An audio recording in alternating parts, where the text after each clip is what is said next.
परछाई एक दीवार पर जाकर रुक रही थी। जब बेन ने पास जाकर देखा तो उसे दिखा कि परछाई दीवार की जिस ईंट पर आकर रुकी थी उस पर फ्री मेसन्स यानी कि खजाना ढूंढ निकालने वाले सैनिकों के संगठन का सिंबल था। बेन ने उस ईंट को दीवार से अलग किया। उसे उस ईंट के अंदर एक खास तरह का चश्मा मिला। जब बेन ने चश्मे की मदद से डिक्लेरेशन ऑफ इंडिपेंडेंस के पीछे देखा तो उस पर लिखा था हियर एट द वॉल, पर हियर की स्पेलिंग HERE नहीं बल्कि HEERE थी। वे लोग इसका मतलब सोच ही रहे थे कि तभी उन्हें इयान के साथी वहां दिखे। उनसे बचने के लिए वे तीनों दो गुटों में बंट गए।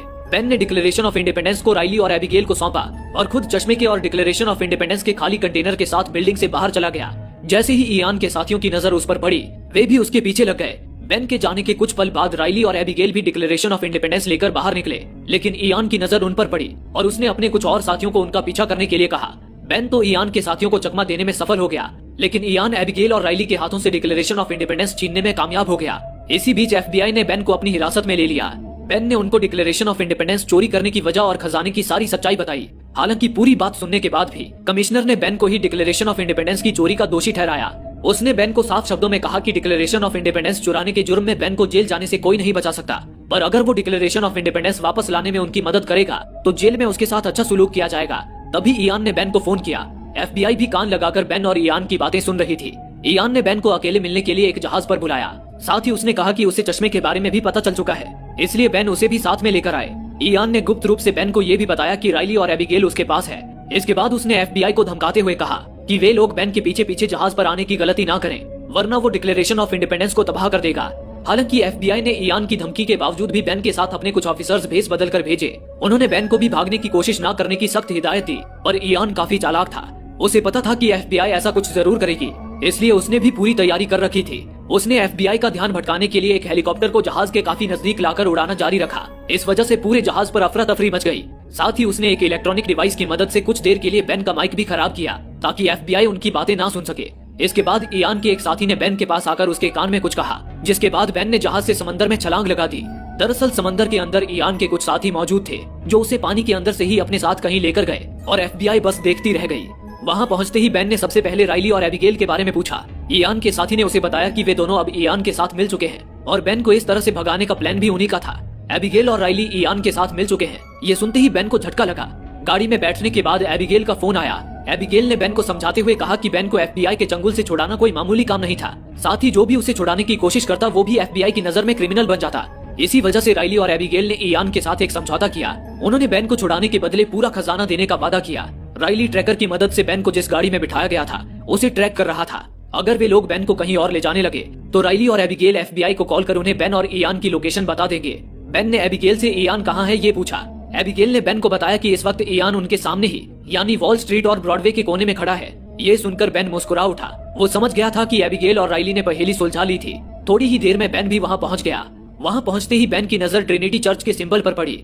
ऐसा ही सिंबल बेन को डिक्लेरेशन ऑफ इंडिपेंडेंस के पीछे भी दिखा था। वो समझ गया था कि हो न हो अगला सुराग ट्रिनिटी चर्च के अंदर ही है। इयान ने बेन के हाथों में डिक्लेरेशन ऑफ इंडिपेंडेंस और प्राचीन मिट्टी से बनी पाइप दी। साथ ही उसे खजाने की एग्जैक्ट लोकेशन बताने के लिए कहा।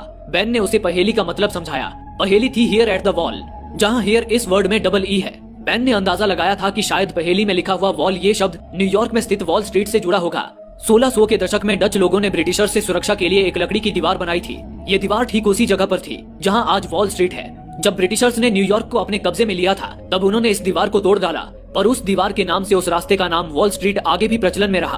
उस दीवार का मेन गेट जिस रास्ते पर था उसका नाम था D here with double E, जिसका नाम ब्रिटिशर्स ने बदलकर ब्रॉडवे रख दिया। इस वजह से खजाने की लोकेशन वॉल स्ट्रीट और ब्रॉडवे के आसपास ही होनी चाहिए। बेन ने उसे ट्रिनिटी चर्च के बारे में कुछ नहीं बताया और वहाँ से निकलने की कोशिश की, पर इयान भी काफी चालाक था। उसने बेन के पिता को गाड़ी में कैद कर रखा था और वो उन्हें तब तक नहीं छोड़ने वाला था जब तक उसे खजाना नहीं मिल जाता। और कोई रास्ता ना देखने पर बेन इयान को खजाने की असली लोकेशन यानी ट्रिनिटी चर्च में ले गया।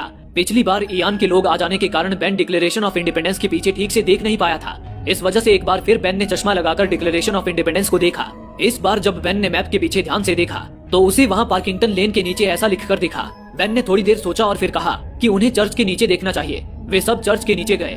नीचे थोड़ा ढूंढने के बाद दीवार पर उन्हें पार्किंगटन लेन लिखा हुआ दिखाई दिया। इयान के साथियों ने बगैर वक्त गंवाए उस दीवार को तोड़ डाला। दीवार के पीछे एक ताबूत रखा हुआ था। वे लोग सावधानी से उस ताबूत को निकाल ही रहे थे कि तभी वो ताबूत टूट गया और उसके अंदर से एक कंकाल नीचे गिरा। तभी उनकी नजर जहाँ वो ताबूत रखा हुआ था उस जगह पर पड़ी। वहाँ एक सुरंग नजर आ रही थी।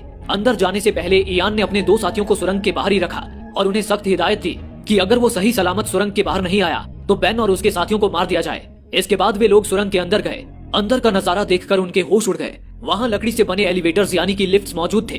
एलिवेटर्स तक पहुँचने के लिए वहाँ कुछ सीढ़ियाँ भी थी। सबने एक एक कर सीढ़ियों से नीचे उतरना शुरू किया, पर तभी इयान के एक साथी के पैरों के नीचे से सीढ़ी ही खिसक गई और वो सीधा कई फुट नीचे खाई में गिर गया। इसके बाद बाकी सीढ़ियाँ भी हिलने लगी। गिरते पड़ते किसी तरह वे सभी एलिवेटर तक पहुँचे। एलिवेटर उन्हें नीचे एक कमरे में ले गई, पर वो कमरा पूरी तरह से खाली था। वहाँ खजाने का कोई नामो निशान तक नहीं था, साथ ही कोई सुराग भी नजर नहीं आ रहा था। सब हताश होकर बैठ गए, लेकिन इयान को ये बेन की कोई चाल लग रही थी। उसने बेन को धमकी दी कि अगर बेन ने उसे खजाना ढूंढ कर नहीं दिया तो वो बेन और उसके साथियों को उसी तहखाने में छोड़कर चला जाएगा। पर बेन उसे यही समझाता रहा कि खजाना उनसे पहले ही कोई चुरा चुका है। इयान ये बात मानने के लिए तैयार ही नहीं था। तभी बेन के पिता ने इयान से कहा कि उस तहखाने में मौजूद लैंटर्न ही अगला सुराग है। बेन ने उन्हें चुप रहने के लिए कहा, लेकिन बेन के पिता जानते थे कि अगर उन्होंने इयान को उस सुराग के बारे में नहीं बताया तो इयान सबको उस तहखाने में ही मरने के लिए छोड़ देगा। इस वजह से बेन के पिता ने इयान को सुराग के बारे में बताना शुरू किया। उन्होंने कहा कि उस कमरे में टंगा लैंटर्न ही वो सुराग है। दरअसल अमेरिका की आजादी की लड़ाई के दौरान पॉल रिवर नाम के एक अमेरिकी क्रांतिकारी ने अपने सैनिकों को ब्रिटिश आर्मी के बारे में सचेत करने के लिए लैंटर्न का ही इस्तेमाल किया था। अगर ब्रिटिश आर्मी जमीन से आती तो पॉल रिवर एक लैंटर्न जलाकर अमेरिकी सेना को सचेत करते, और अगर ब्रिटिश आर्मी समंदर से आती तो पॉल रिवर 2 लैंटर्न जलाते। ये सब उन्होंने बॉस्टन में स्थित पुराने नॉर्थ चर्च में किया था। इस वजह से अगला सुराग भी पुराने नॉर्थ चर्च में होना चाहिए। ये सब बताने के बाद बेन के पिता को लग रहा था कि इयान उन सबको अपने साथ ले जाएगा, लेकिन इयान सुराग जानने के बाद उन्हें उसी तहखाने में छोड़कर अपने साथियों के साथ वहाँ से चला गया। पर इयान अगर चालाकी में शेर था तो बेन के पिता सवा शेर थे। उन्होंने इयान को वहाँ से भगाने के लिए एक झूठी कहानी सुना दी थी। इयान के जाते ही बेन और उसके पिता ने उस कमरे की तलाशी ली जहाँ बेन को एक गुप्त द्वार मिला। वहाँ एक पत्थर से बना स्विच था। उसे दबाते ही एक दरवाजा खुल गया। सभी तुरंत उस कमरे के अंदर गए। हालांकि वो कमरा तहस नहस हो चुका था। कमरे की हालत को देखकर लग रहा था कि उनसे पहले कोई वहाँ आया था और उस खजाने को अपने साथ ले गया। इतनी मेहनत के बाद भी कुछ हाथ न लगने की वजह से बेन निराश हो गया। पर बेन के पिता ने बड़े अभिमान से बेन की तारीफ की। उन्होंने बेन से कहा कि भले ही उन्हें खजाना ना मिला हो, लेकिन ये कमरा इस बात का सबूत है कि खजाना असल में था। उन्होंने कहा कि आज बेन के सभी पूर्वजों को बेन पर गर्व हो रहा होगा, जैसे आज उन्हें बेन पर हो रहा है। उन्होंने बेन से वादा किया कि वे खजाने को ढूंढने की कोशिश जारी रखेंगे। एबिगेल ने कहा कि वो भी इस काम में बेन का साथ देगी, पर राइली ने उनकी बात को बीच में ही काटते हुए याद दिलाया कि वे अभी एक अंडरग्राउंड तहखाने में फंसे हुए हैं और यहाँ से बाहर निकलने का कोई रास्ता नहीं दिख रहा। अगर वे यहाँ से जल्द बाहर नहीं निकले तो कभी न कभी इयान वहाँ आकर उन सबको मौत के घाट उतारेगा। ये सुनते ही बेन ने उस कमरे की दीवारों को ध्यान से देखना शुरू किया। तभी उसकी नजर दीवार पर बने एक छेद पर गई। उस छेद का आकार शिप पर मिले प्राचीन मिट्टी से बने पाइप की तरह दिख रहा था। बेन ने उस पाइप के शुरुआती हिस्से को उस छेद के अंदर फिट किया और बचे हुए पाइप की मदद से उसे घुमाया। बेन के ऐसा करते ही एक जोर की आवाज हुई और दीवार के अंदर एक दरवाजा खुल गया। वे सब एक एक कर उस कमरे के अंदर चले गए। सामने का दृश्य देखकर वे सब भौचक्का रह गए, क्योंकि उनके सामने था दुनिया का सबसे नायाब खजाना। वो खजाना इतना बड़ा था कि दुनिया की सारी दौलत भी उसके सामने कम पड़ जाए। तभी राइली को वहाँ एक सीढ़ी भी नजर आई, जिसकी मदद से वे सब तहखाने से बाहर निकल आए। अंत में बेन ने एफबीआई को कॉल कर कमिश्नर के हाथों में डिक्लेरेशन ऑफ इंडिपेंडेंस और खजाना सौंपा। बेन ने कमिश्नर से विनती की कि इस खजाने को ढूंढने का श्रेय पूरे गेट्स परिवार और राइली को दिया जाए। साथ ही एबिगेल चेज के करियर रिकॉर्ड में डिक्लेरेशन ऑफ इंडिपेंडेंस की चोरी से संबंधित कुछ न लिखा जाए। इस खजाने की कीमत लगभग 87,000 करोड़ थी। बेन चाहता तो उस खजाने के कम से कम 10% हिस्से यानी 8700 करोड़ का मालिक बन सकता था, पर उसने इसके बजाय उस खजाने को लोगों में बांट देने की मांग की। बातों ही बातों में बेन की नजर कमिश्नर की उंगली पर गई। कमिश्नर ने फ्री मेसन्स की अंगूठी पहनी थी, यानी वो भी फ्री मेसन्स का हिस्सा थे। एफबीआई ने बेन की मदद से ही इयान को भी हिरासत में लिया, जो बोस्टन में स्थित नॉर्थ चर्च में घुसने की कोशिश कर रहा था। बख्शीश के तौर पर सरकार द्वारा बेन और राइली को उस खजाने का 1% यानी लगभग 870 करोड़ दिए।